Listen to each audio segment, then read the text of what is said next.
Dia kan seorang terkenal, kan? Jadi dengan membawa-bawa dia mungkin menjadi kasus yang menarik, atau mungkin menjadi pressure buat Oki atau buat Nia juga.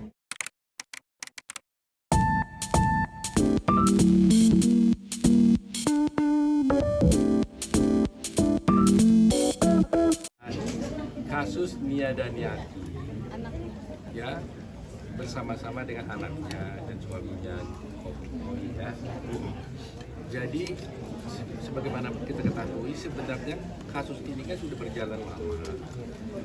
OI ada persoalan hukum, kasus hukum pidana yang sudah diproses dan dia sudah menerima risiko yang paling menyedihkan buat dia sebenarnya. Nah, kita ketahui ternyata ada perkara di Pengadilan Negeri Jakarta Selatan yang tadinya OI maupun Nia Daniati tidak tahu menahu tentang adanya perkara itu. Tadi saya dapat informasi, bahkan pemberitahuan putusan dari Pengadilan Negeri Jakarta Selatan pun itu dikirimkan ke Polda Metro Jaya. Ya padahal OI kan sudah di luar, kan? Jadi mungkin selama ini perkara itu berjalan karena saya baca putusannya itu first take.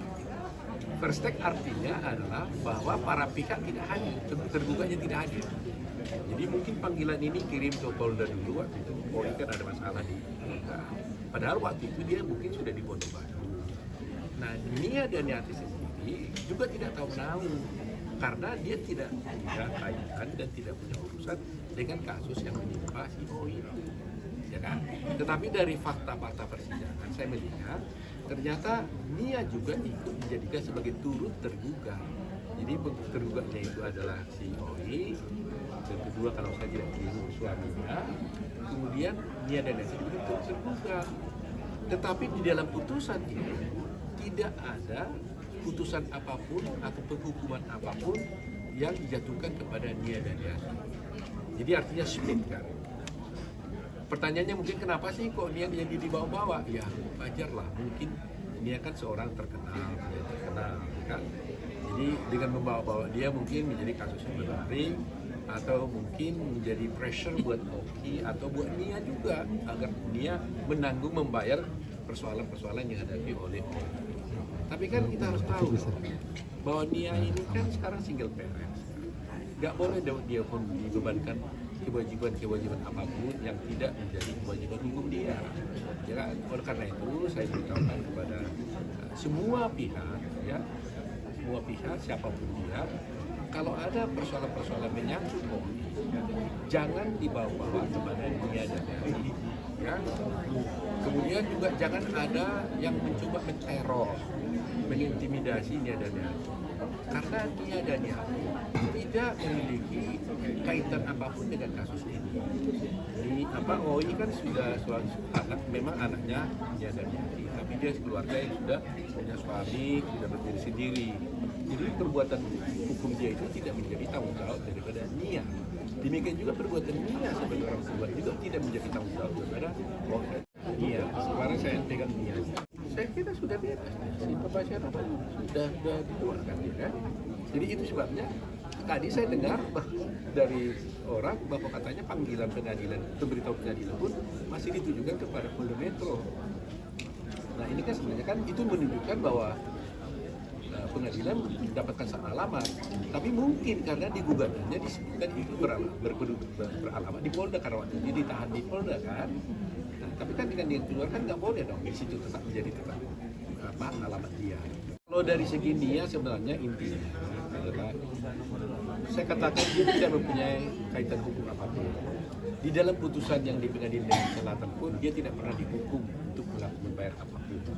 Jadi apa yang harus dilakukan dia hanya untuk memberitahukan, memproteksi dia. Saya sekarang ini menjadi pengacara dia hanya untuk melindungi melindungi dia. Jangan sampai ada upaya-upaya orang lain yang jahat kepada dia. Karena dia tidak ada urusan apapun dengan kasus ini. Jangan ada yang teror, jangan ada yang intimidasi, jangan ada yang ganggu dia. Apabila ada orang yang mengganggu dia secara fisik dan sebagainya, ya tentunya dia bisa melaporkan hal itu kepada yang berwajib. Ya, jadi saya peringatkan kepada siapapun, tempuhlah jalur hukum yang resmi, ya. Nah, apakah dia akan melakukan tuntutan? Ya, saya pikir sementara ini kita nggak bermaksud seperti itu. Kita memahami apa yang jadi keluhan pihak-pihak yang dirugikan, tapi tolong jangan dibawa kepada dia. Nah, karena di dalam putusan pengadilan dunia sendiri tidak dihukum, mungkin dia tidak perlu juga melakukan perlawanan terhadap putusan itu. Tapi bisa saja OI melakukan perlawanan terhadap putusan itu. Jadi saya katakan bahwa putusan pengadilan negeri Jakarta Selatan itu belum inkrah, belum mempunyai kekuatan hukum yang sah. Jadi tidak bisa serta-merta kita katakan itu akan dieksekusi karena belum inkrah. Kalau nanti OI mengajukan perlawanan ternyata dia dimenangkan bagaimana? Atau mungkin jumlah yang dituntut itu untuk informasi kan tidak seperti itu, belum 8,1 M, tapi mungkin sebagian. Nah itu jadi apakah kita? Dia itu sahabat saya, ya sahabat juga keluarga. Saya tahu dia single parent, ya dulu saya harus prihatin ya. Jadi saya terus terang aja akan membela dia dengan sebuah tenaga kalau ada yang mengganggu dia. Ya. Tapi dia juga tidak bermaksud untuk menuntut siapa-siapapun kalau memang tidak ada yang berbuat jahat kepada dia. Tapi kalau ada yang berbuat jahat kepada dia, tentunya saya sebagai pengacara, sebagai lawyernya dia, sebagai temannya dia, tentu akan berupaya untuk melindungi dia. Tahu ada perkara, ya dia tidak merasa mendapatkan panggilan apapun persidangan, tiba-tiba ada putusan gitu.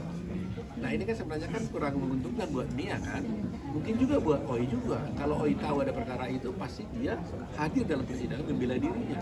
Jadi bayangkan tanpa hadirnya Nia, tanpa hadirnya OI maupun kuasa hukumnya, tanpa dia tiba-tiba ada putusan pengadilan Jakarta Selatan yang menghukum Nia, si OI putusannya kan. Putusan ini kan belum inkrah, belum mempunyai hukum pasti. Makanya kita lihat nanti apakah OI melakukan perlawanan atau tidak. Ya, kalau karena ini putusan perstek, namanya bukan banding kan, tapi perlawanan. Tidak bertanggung jawab, ya kan?